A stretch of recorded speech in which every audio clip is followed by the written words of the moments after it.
بہت زیادہ جو بے قراری اور ہماری پریشانی کا سبب ہوتا ہے وہ ہوتا ہے کہ ہم اپنی جس لمٹ میں پورا گزارا کر سکتے ہیں نا، ہم اس سے زیادہ کی طلب کے اندر جو ہے وہ پڑے ہوتے ہیں اور وہ طلب پریشان کرتی رہتی۔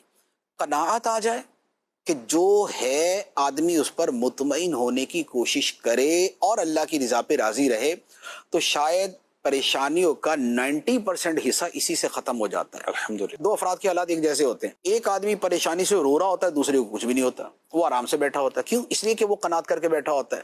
آج ہمارے ہاں نارملی پوری دنیا کے اندر چونکہ میٹیریلزم ہے، یعنی کہ مادیت پرستی ہے، مادیت پرستی کا نتیجہ یہ ہے کہ مال کی، دنیا کی، سٹیٹس کی، لگژریز کی دوڑ ہے۔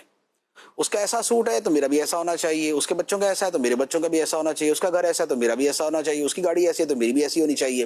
یہ دوڑ جو ہے، یہ مقابلہ جو ہے، تفاخر بینکم وتکاثر فی الاموال والاولاد، یہ والی چیز جو ہے یہ آدمی کو پریشان کرتی ہے۔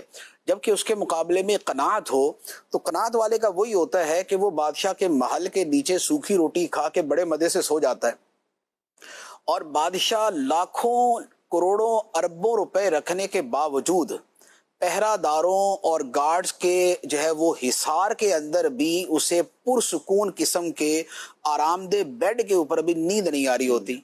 کیوں؟ اس لیے کہ اس کے اندر قناعت نہیں ہے اور اس نے فکریں پالی ہوئی ہیں، اس کے اندر قناعت ہے اور اس نے فکریں نہیں پالی ہوئی، تو لہذا یہ یہاں پر بھی آرام سے سو رہا ہے۔ تو قناعت جو ہے بہت سے مسائل کے حل کا ذریعہ ہے۔ بالفرض قناعت بندہ کرتا ہے، لیکن واقعتاً حالات اتنے دیگرگوں ہیں اور اتنے نیچے گرے ہوئے کہ واقعتاً ہی پورا نہیں ہو رہا ہے، ٹھیک ہے؟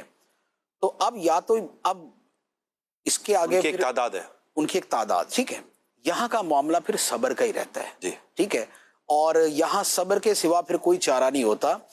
بندے کو ہر وہ چیز مل جائے جس کی وہ تمنا کرے، خواہ وہ ضروریات پوری ہونا ہی کیوں نہ ہو، یہ بڑا مشکل ہے۔ قرآن پاک میں ام للانسان ما تمنا، کیا انسان کو وہ شے مل جائے گی جس کی وہ تمنا کرے گا؟ تو انسان اپنی ضروریات کی پوری ہونے کی بھی تمنا کرتا ہے تو بعض اوقات وہ بھی پوری نہیں ہوتی۔ تو یہ جو پھر ایک امیری اور غریبی اور اوپر اور نیچے کا جو فرق ہے، یہ بہرحال رہنا ہوتا ہے۔ بندے نے کوشش کرنی ہوتی ہے، دعا کرنی ہوتی ہے، کچھ اپنے دل کو مضبوط کرنا ہوتا ہے، تبھی اس چیز سے نکل سکتا ہے۔